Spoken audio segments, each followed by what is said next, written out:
गुजर बसर होता।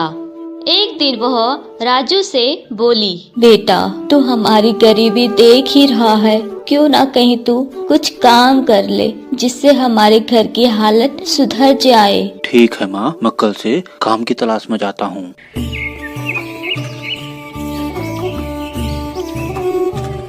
दूसरे दिन राजू की माँ ने एक पोटली में कुछ रोटियां रख दी और राजू काम की तलाश में चल दिया।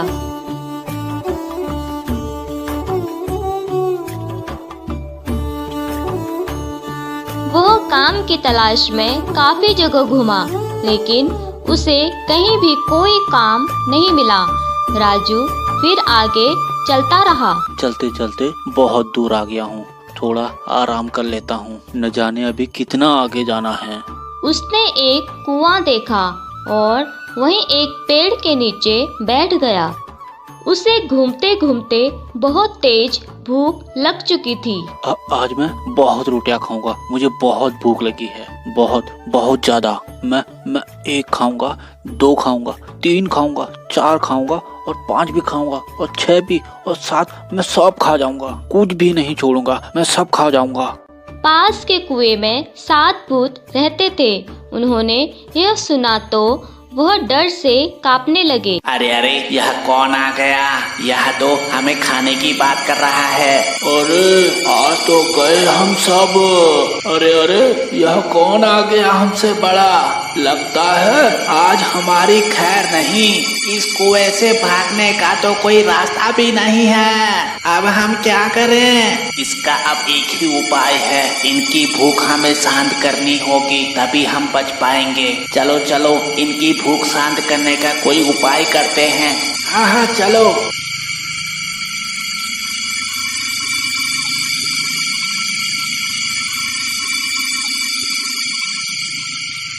अरे ये क्या है? भूत? रुकिए मालिक, हमें मत खाइए। आप जैसा बोलेंगे हम वैसा करेंगे, बस हमें मत खाइए। लेकिन ये मुझे मालिक क्यों बोल रहे हैं? क्या ये मुझसे डर रहे हैं? हाँ, ये तो मुझसे डर रहे हैं। क्षमा करे मालिक, हमें मत खाइए। अगर आपको इतनी ही भूख लगी है, हमारे पास आपकी भूख शांत करने का एक उपाय है। यह लीजिए, यह जादुई कढ़ाई है। कढ़ाई? तुम्हारी इस कढ़ाई का मैं क्या करूँगा? मालिक, यह मामूली कढ़ाई नहीं है। इस कढ़ाई से आप खाने की कोई भी चीज मांगेंगे, यह कढ़ाई आपको दे देगी। अच्छा, ऐसी बात है। ठीक है, तुम कहते हो तो मैं एक कढ़ाई ले जाता हूँ। राजू वह कढ़ाई लेकर घर की तरफ चल दिया। अरे शाम बहुत हो चुकी है और रास्ता भी आगे जंगल का है। इसी गांव में मेरा एक दोस्त रहता है, क्यों ना मैं आज रात यहाँ रहकर कल सुबह घर चले जाऊंगा। हाँ, मैं आज उसी के पास रहूंगा। वह अपने दोस्त मदन के घर की तरफ चल दिया। मदन, ओ मदन। हाँ, ये तुम्हारा ही घर है, बिल्कुल तुम यहाँ रह सकते हो। तू मेरा दोस्त है ना, इसलिए मैं तुझे बता देता हूँ। यह एक जादुई कढ़ाई है। इस कढ़ाई से हम जो कुछ भी खाने को बोलेंगे वह आ जाएगी। अरे, ऐसा कहीं होता है भला? कढ़ाई भी खाना निकालने लगी। मदन बैठो, मैं तुम्हें अभी रसगुल्ले खिलाता हूँ। हाँ, ठीक है, बैठ जाता हूँ। हाँ, देख मैं अभी मंगाता हूँ तेरे लिए, फिर यकीन होगा तुम्हें मेरी बात पर। अच्छा तो सुनो ना, जादुई कढ़ाई, मेरे दोस्त को रसगुल्ले खाने हैं, रसगुल्ले दे दो। देखा मदन, देखा? अरे वाह, यह कढ़ाई तो मेरे पास होनी चाहिए। आज रात इस कढ़ाई को बदल देता हूँ। मदन बहुत ही चालाक था।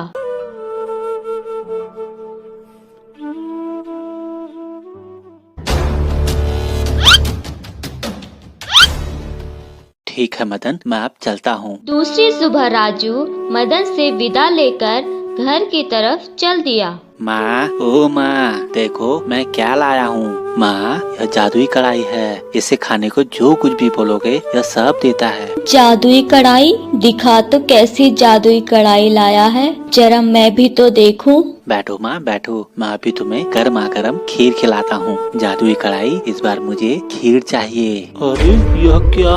माँ मैं दोबारा कोशिश करता हूँ। जादुई कढ़ाई मुझे खीर दे दो। अरे यह क्या हुआ, खीर आया क्यों नहीं? बेटा तू बहुत भोला है, तुझसे किसी ने मजाक किया है। बिना दूध चावल शक्कर के खीर बन सकती है भला?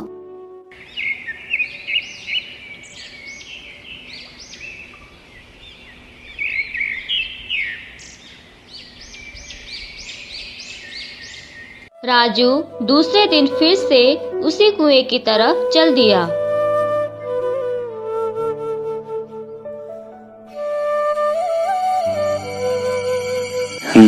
यही है वो कुआं। 1 खाऊंगा, 2 खाऊंगा, 3 खाऊंगा, 4, 5, 6, 7, मैं सबको खा जाऊंगा।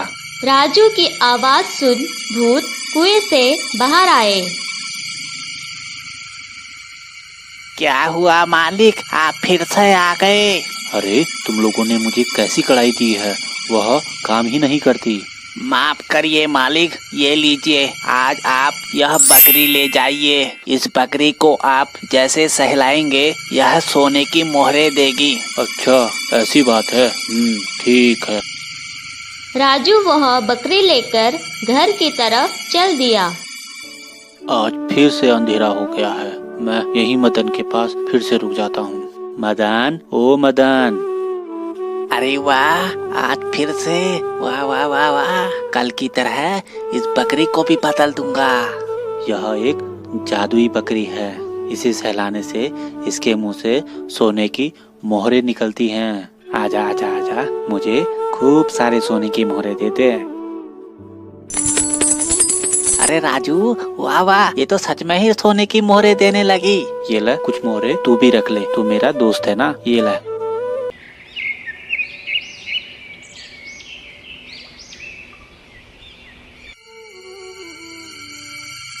मदन ने वह बकरी भी बदल दी।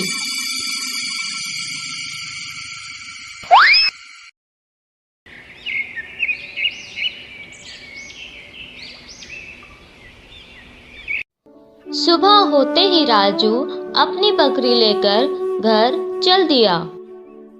माँ, ओ माँ, यह मामूली बकरी नहीं है, यह सोने की मोहरे देने वाली बकरी है। आजा आजा आजा, मुझे खूब सारे सोने की मोहरे दे दे।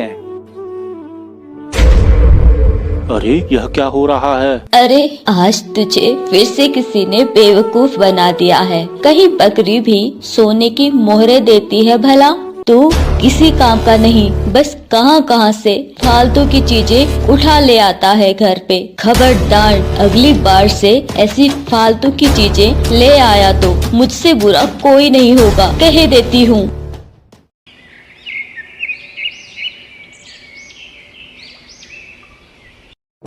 अगले दिन राजू फिर से गुस्से में बड़बड़ाता कुएं की तरफ चल दिया। अरे कहाँ हो, निकलो सबके सब बाहर।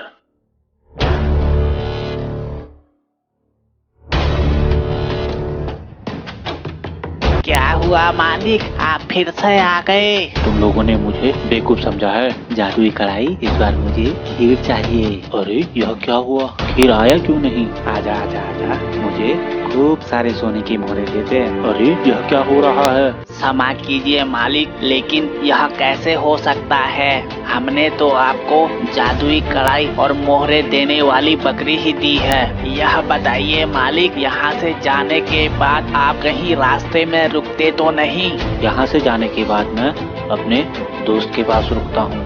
अच्छा, सब समझ गया। नहीं नहीं, मेरा दोस्त ऐसा नहीं कर सकता। यह लो मालिक, इस बार आप यह रस्सी और लाठी लेकर जाओ। जिसके वहाँ पर आप रुकते हो उस पर लाठी और इस रस्सी को छोड़ देना। आपकी कढ़ाई और बकरी आपको वापस मिल जाएगी। राजू रस्सी और वह लाठी लेकर मदन के पास पहुंचा। मदन, ओ मदन, देखो मदन, मेरी कढ़ाई और बकरी वापस कर दो, वरना ठीक नहीं होगा। देखो मेरे पास कुछ भी नहीं है, जो भी था वह तुम लेके गए हो। ऐसा समय आ गया है, भलाई का तो जमाना ही नहीं रहा। लाठी, अपना कमाल दिखाओ। राजू के ऐसा बोलते ही रस्सी ने मदन को जकड़ के बांध लिया और लाठी उसे पीटने लगी। अरे अरे रुको रुको, अरे अरे छोड़ दो मुझे, अरे मैं लाता हूँ तुम्हारी कढ़ाई और बकरी, मैंने लिए हैं, मुझे छोड़ दो। रुक जाओ, इसके लिए इतना ही काफी है। मदन राजू की चुराई हुई कढ़ाई और बकरी लेकर आया। यह लो, यह रही तुम्हारी कढ़ाई और बकरी। वह सब लेकर राजू घर पहुंचा। यह देखो माँ, आज मैं क्या लाया हूँ। राजू के हाथ में सामान देख उसकी माँ गुस्से में डांटते हुए बोली, तू फिर से ये फालतू की चीजें ले आया। आजा आजा आजा, मुझे खूब सारे सोने की मोहरे दे दे। अरे वाह, ये तो चमत्कार हो गया। अब राजू के घर की हालत सुधर गई। उसने झोपड़ी की जगह अब एक बड़ा सा मकान बनवा लिया। उसे तरक्की करते देख गांव के लोग तरह तरह की बातें करते थे। एक बार गांव में कुछ चोर आ गए। गांव वाले शोर मचाने लगे। जैसे ही राजू को यह पता लगा, उसने रस्सी और लाठी को आदेश दिया, तुम दोनों जाओ, उन चोरों की अच्छे से खबर लो। कुछ ही देर में रस्सी और लाठी ने चोरों का पीट पीट कर बुरा हाल कर गांव से भगा दिया। गांव वालों ने जब यह देखा तो राजू के बारे में तरह तरह की बातें करने वाले ही लोग राजू की जय जयकार करने लगे। तो दोस्तों, ये थी हमारी आज की मनोरंजक कहानी। अगर आपको हमारी कहानी पसंद आई हो तो हमारे चैनल को जरूर सब्सक्राइब कीजिएगा और हाँ, बेल आइकन दबाना मत भूलिएगा। ऐसे ही मजेदार कहानी किस्सों के साथ मिलते रहेंगे हम आपसे। हमारी आज की कहानी का कौन सा हिस्सा आपको ज्यादा मजेदार लगा, कमेंट में जरूर बताइएगा। चलिए फिर मिलते हैं अपनी किसी नई कहानी के साथ। तब तक के लिए बाय बाय।